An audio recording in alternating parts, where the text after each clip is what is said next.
jalaa fashalaa qarshiidhaan nutti baasee qarshiidhaan gadda hojiidhaan hojjennes wantoota garaa garaatiin wal qabatee jechuudha. Mucaan kun Maarkos baay'ee stress ta'ee jira. Wallaahi nyaatallee nyaatu Mubaarak amma achi turetti nyaatallee nyaatu kilaasii keessa oolaa achumaan akka ka'een laayivii irraa ka'ee of jajjabeessuudhaa jedhee hin kolfaa inni iyyaa inaasaa yookiin laayivii numa irratti lafa. Lammaffaa mucaan kun boqonnaas hin qabu. Mucaan kun namni nama kooti jedhee itti siqee haasofsiisu hin jiru. Hundinuu itti qoosa. Hundinuu itti kolfa. Borimmootu Mubaarak waa ta'ee inni iyyaa abba'ee. Sigalee wallaahi Mubaarak marfee sukkaaraa garaa isaarra ofiif ofiraan. Ani ija kooti waan arginu itti maara. Namni danuun itti qoosa mucaa kanatti. Kanaaf ittiin qoosinaa. Bakka qoosuu dhiisaa xiqqaatee mucaa kanatti hin qoosinaa bakka. Isinii galee maal taate jettanii namummaadhumaan itti dheexanii naasufsiistanu yoo xiqqaate kun namni kun nama tokko isaa ta'u nama lama kun lubbuu hambiseera bara. Rabbi wajjin iyyee gargalaa kana asirra taa'e. Maaliif itti qoostu maal? Maal balleessanii? Sababa awwaleen amantaa jijjiirratee arrafamuuf mucaan kun arrafamuu qaba. Sababa maammiitti arrafamuu qaba. Dubbadhu. Dhiifamaan wallaahi billaahi an jalqabaa warra Dubaay giraana gabbaa'e malee jalqaba innaan ol seenu kanaafuu hin seenne. Qoosaa sanallee quban qabu. Namallee erguuf yaada kunoo sitti illee bilbileera argaa jirta. Namarraallee adda baafachuuf ijoollee Dubaayitti wanta dhuunfaan bilbilee jira. Isa ustaazni jinnii jedhu sila akkamitti jinnii jettu jennaan nuun harkaa miliqan ustaaz Hamzaan harkaa miliqan. Egaa namni immoo isa jaallatu jiraachuu danda'a. Namni immoo isa eenyu ta'us jiraachuu danda'a rakkina qabaachuu danda'a waan jedhamu an qoosaaf osoo hin taane akka kiyyatti wanna hubachuu qabdu akka kiyyatti hin jedhe. Qoosaaf osoo hin taane yaada namaan na rakkise. An namuma miidhamuu isaa nama barbaadu miti akka inni rakkoo qabu nan beeka itti dhufeenyallee nan qaban. Eegalee an gama kiyyaan yaada tamma jette sirrii itti qoofamuuf akka qoosaatti ilaalamuun sirrii miti. Garuu warri Dubaay immoo wannan siin jedhaa jiru wannan shakkeef abbaan giddii Dubaay jira. Hamzaan Dubaay jira. Angaruu Dubaayin keessa hin jiru. Tarii warreen kun waa quba qabanii waan hin beekne beeku. Jarris ilma namaa akkuma koo nama maarifata. Abbaan giddii nama baay'ee nama maarifatudha. Hamzaan illee akka kana nama nama maarifatudha. Jarreen kun immoo warroota nuti ija keenya jennee narra dubbii hubachuu danda'an, narra waa galuufii danda'u.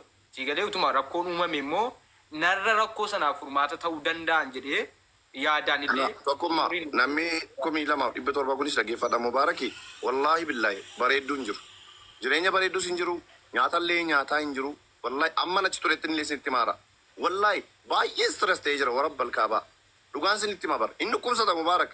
Wallaahi sodaan konni guddaan kiyyaa jabal nataa zabaa kaayidoon kun nataa zabaa mubeen kilaasii ciisu keessatti waan nu jalaa taa'aa jedheen sodaadhaan warra balkaabaa. Ijoolleen mubee biraa akkuma maallaqa qabdi bara ijoolleen shamarranii yeroo inni dhukkubsatu sana gargaaran. Mubaarak koo ana biratti lafti jira manni isaa gurgurame bara mana jireenyaa jechuudha. Ijoollee isaatii jara.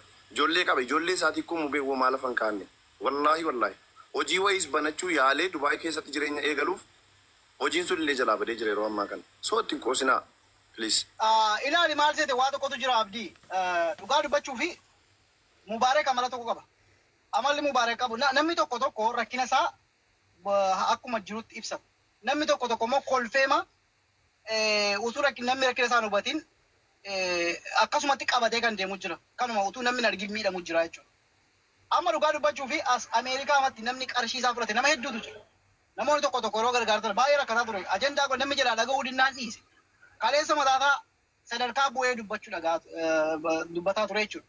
Soo rakkina namaa namni tokko hin dhoffata waan ta'eef darbee immoo fakkeenyaaf rakkinni irra jiru namni tokko hawaasatti bu'atee dadhabee namni gaafa hubachuuf dadhabu maal godha? Indiviijuwaalii manuma keessatti waan ta'e yookaan immoo akkuma rakkina Mubaarak kana seene kana keessa seenuu danda'a jechuudha. Kanaaf gaayis gaarii haa ta'u hamaas haa ta'u lakkinu Mubaarakiin beennaa amala isaa beennaa hin jedhina. Haa ta'u yoo beektan illee rakkina qabu haga inni qaamaan dhufee haasa'ee namni hubatutti istil sagalee ta'uun dirqama waan ta'eef waan godhan goone yookiin Mubaarakiin sagalee sana dhageessisa. Amma ergasiin akkas jettan namni sana guutuu rabbitan kenna dheedhiise tokko jedhe. Lammaffaan immoo waa'ee faayilii kootti ni beektaa. Ameerikaan kun carraan kun dhufte beektaa. Carraan kun dhufte jennaan maallaqa olii gadi fiigee daaraa dibadhee akka ustaazonni waan itti godhan. Shitibeetii keessa bulee shitibeetii keessa dhaabadhee barbarree waan namni hin goone godhe jiru. Barbarree dhugee barbarree fuulatti dibadhee fuula kiyya obbolleesse $1,700 walitti qabadhee ergadhee Ameerikaatti akkam ta'ee bakka Kaanadaa yookaan Ameerikaa seenuu qaba jedhan murteeffadhee taa'aa jira. Akka carraa dhukkubni kun natti jabaate beekta. Ni hiitee ibsa. Turuukii hiitee yoo xaa'e carraa jiraachuun qabdu naa jedhan doktoroonni. Bara waraqaa fidee kennaan uummanni waraqaa fidee agarsiisee bara.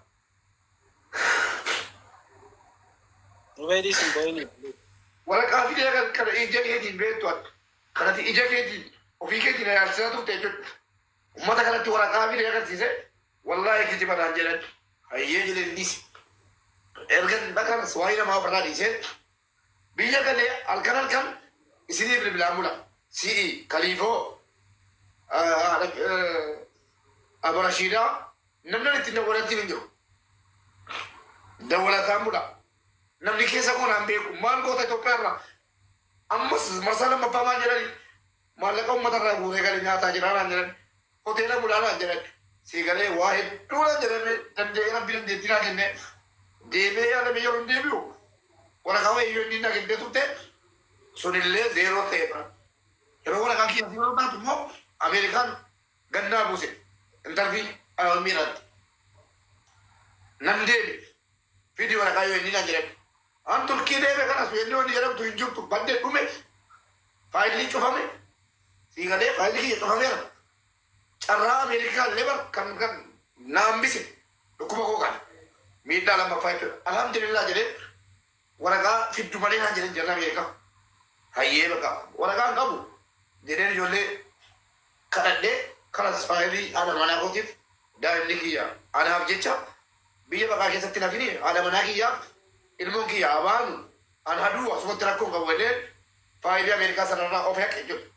Of haqeen aaree kanas gara biyyaatti galee gara Dubaayillee dhufee namni naan beeku jaartii kiyyaaf ilmoo kiyya yeroo godhu yeroo jedhu intarvii waamamuudhaaf itti bilbilamutti taraabbi dhufe karaa cufamte. Waa hundarraan bara manallee gurguree ibsa. Osoo rara kee hedduu jechuudha. Wallaahi anaaf doo gidduu wanni jiru ilmoo kootti dhugaasitti hoytiya. Akka kalee sanatti kadhatame akka ilmoo kootti kadhatamu naan beekama. Uummanni addaas goree achi goree mana baratee naa arrabsu kun kijiba inni kufanne maal naan jedhu kun jechuudha.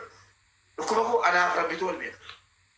Deebi'ee immoo anaaf doo gidduu wanni jirtu wanni tokko jiru anaaf doo gidduu wanni jiru daa'imman gootu siigalee akka kaleessa dhukkubee jedhanii naa iyyanii natti iyyan har'atu hundee jiraadde daa'ima kiyya miidiyaarra fidanii itti kadhanna kaleessa nuu ooleera ijoollee isaatti mana ijaarra akka jarri jedhan gatiin beeku wanni biyya lafarra yaa rabbi umrii kona dheeressitu daa'imman kiyyatti waan tokko godhee jechuudhaaf siigalee bar jireenya dha dhugani jireenya tasuma kana jiraachuun qabduuna jedhan jireenya namaa keessaa ba'e jireenya kiyya jiraataa jira bakka inni itti na dhuga deemanii duula arraba sobaa baadii maal kana hunda danda'ee osoo hin taa'u immoo wanni adda aarsee yoo hin du'ellee nama tokko hin gaafatinaa jedheefi danaallee hin gaafatinaa nama tokko yoo hin du'e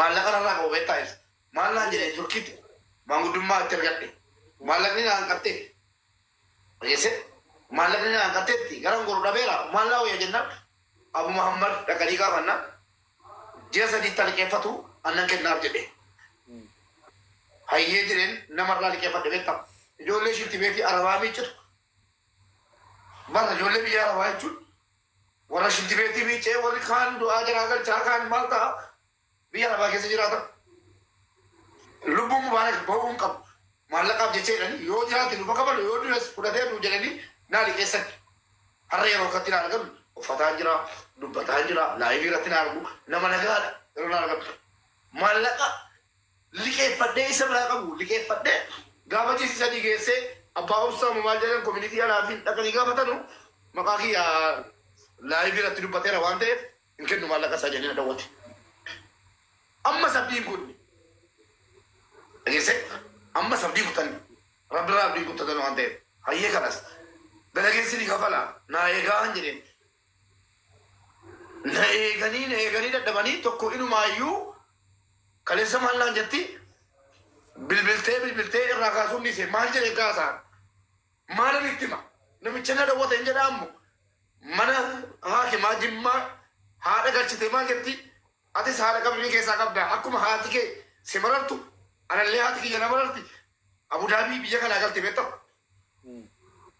abudaabii irraan gale abudaabii taa'ee siin keesse haadha kootii jechan gale harka duwwaan jira maallaqa siin keesse haati kiyya yoo duute hin dagatin bor fuuldura rabbiitti ol gaafannaa jette dhugaadha humna qabdu eeyotti matti eessatti matti maallaqa namaa kan deebisiisu an akka islaamaattis boo'ee himadhe sheekolee walitti qabees himadhe naa fuudhaa jedhe namni naa fuudhee jiru Ustaaz Naasir Hamzaallee ni beeku akka Oromoottis himadhe qobaatti immoo akka Harargeetti illee himadhe bar namni kun waan si dhibu nama yeroo obboleessi keenya naannawaa Sumaalee ajjeefamuudhaan murteen du'aa Sumaaleen itti murteessitee hiriiratti baatee dubartiin dhiirri ajjeefamuu qaba ilma keenya ajjeese jettee hiriiratti baatu obboleessa keenya du'aa jira sagalee ta'e jedhe halkanii guyyaa 14 taa'een birrii miliyoona 4 walitti qabee mucaa sana baasiseef har'a garuu kun uummanni dubartoonni bu'anii kaan warri xiqqoosi laayivii balachuu beekan laayivii balatanii bu'aa jiru yeroo meeqa kadhatamanii Ustaaz Hamzaan dhufanii gaaf tokko yoo mubaarak maallaqa keessan hin kafalle anatu sinii kafala akkan itti irraa fuudhan beeka jedhan hindi jalaa kaasuu bilbila sii galee adaadee isaaniiti haati manaa isaanii adaadee isaaniiti sii galee amma namoota ijaarratee ibsaa dhugaa maal dhiifama ibsaa maaloo jedhamu ibsaa baajaaladhaa maal warra manni jalaa qorre hunda maallaqa kafaleeti kijiba ajandaadhaaf maaliif waan ati beektu jechuudha. Namni Harargee ta'e namni Oromoo ta'e sin beekne. Mube sagalee reefuu dhageessisaa turte san qabdaame ani waan asirratti dabaluu barbaadu. Wanni yeroo sanitti gurbaa san akka malee akka itti waliin haasoftu nama wallaalchisuu ture.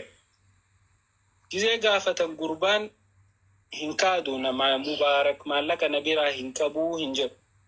Maalleen barbaade guutuu isaan qaba garuu konkolaataan Kanadaan ergaa qolanii narra biratti kun sa'aatii tokko waraabame garuu hunda isaas fiduu hin danda'a irraan kutee bakka hin barbaadu kun. Dagaa konkolaataan Kanadaan ergaa qolanii narra biratti hafaaf. konkolaataan godheef konkolaataan Yoo hanqatee qabaachuu adullee liqeeffadhee ni ergaaf. Yoo ammoo muumeen itti fayyadu. Amma dura nama biraatti hojiilee mari'annee egaa waan kana maqaatti fuudhe itti daaneetuma dispoosara san goonaa fi ammallee bakkuma san jirra nuti. Awurooppii sana gargaaru.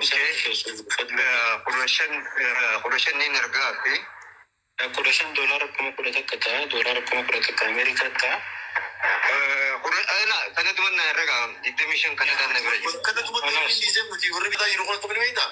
Akka warri dollar US on confuse nu godha maallaqa kan gataa deemee. Akka kuraa furture bor kuraa. walii bal'aa akkasatti Sakandii irraa hojii jiramanii sakandii irraa. Sanan Kanada amma jette kana ergitaaf.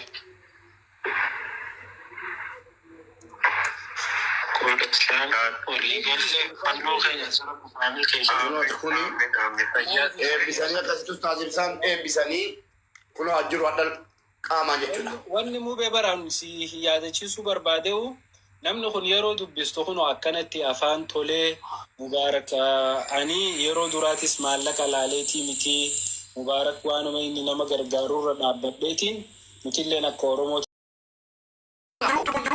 ni kafalamti maallaqni kun anjiraadhee sanduulee sin kafalam rabbii sodaadhaa namni ilmoo qabdan ilmoo qoratti nan isaan eegaa maallaqa kiyya irraa fuudhaa kafala idaa hin fedhu an gara kun alkaan qabuun fedhu.